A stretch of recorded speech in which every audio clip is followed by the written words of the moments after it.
Disturb করতেছেন কেন? কথাবার্তা এরকম কি শুরু করছেন আপনি ওপেনে? হ্যাঁ, এটা একটা মেন রোড, এটা হলো ফুটপাথ। আপনার এই জায়গায় আসতে বলছে কারা? হ্যাঁ, আপনি যাও, আপনি যান না। আমার যাওয়া আমি তো মানে আপনি যাও, আপনি যাও, আপনি এই জায়গায় ডিস্টার্ব করতেছেন কেন? কথাবার্তা এরকম তোর কথাবার্তা এরকম হ্যাঁ ভাই আরেকটা দেন। এই মিয়া, কথাবার্তা এরকম এদিকে টাকা ঘুরে টাকা। এখানে আমরা কথা বলবো না তো কে বলবো? কারণ এই দেশের নাগরিক হচ্ছে আমরাই তো কথা বলবো। তুই রাস্তাঘাটে এখানে এগুলো প্রশ্ন নিচু করার জায়গা কি এটা? এই প্রশ্ন নিচু করার জায়গা এটা? তুই যেখানে এগুলো করতেছ, এখানে কত শত শত মানুষ হাঁটাচলা করে, তোর কাছ থেকে কি শিখবো মানুষ? যুব সমাজ কি শিখবো তোর কাছ থেকে? শিক্ষা কি পাইবো? তুই যে তোর কি বউ এটা? তোর ঘরের বউ? তোর ঘরের বউ না তুই এনে লয়েছিস কে?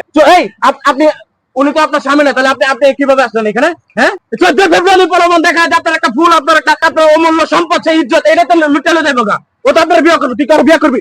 এই তুই কার বিয়ে করবি? বিয়ে করবি বিয়ে করবো না। বিয়ে করবি না, বিয়ে করবি না, এই নোংরামি কেন করতেছ? বিয়ে করবি না, নোংরামি কেন করতেছ? ইজ্জত লুটানো ইজ্জত না, ইজ্জত করে নেওয়ার শেষ তখন ফাজাতে চলে যাবি, তখন ওই মেয়ের যার ভবিষ্যৎ কি হবে? আপনাদের গাইডলাইনের সমস্যা আছে। গাইডলাইন যদি ঠিক থাকতো তাহলে আপনারা এরকম পরিবেশে আসতে পারতেন না। মেয়ে কোথায় যাইতেছে না যাইতেছে কোনো খোঁজ খবর নাই, কার সাথে ঘুরতেছে না যাইতেছে, কোচিং এর কথা কয়ে কার কাছে যাইতেছে না কোনো হুঁশ নাই। এই বিয়ে করবি না, বিয়ে করবি না? আপনাদের সবচেয়ে অমূল্য সম্পদ আপনারা সামান্য কিছু জিনিসের বিনিময়ে আপনারা দিয়ে দেন।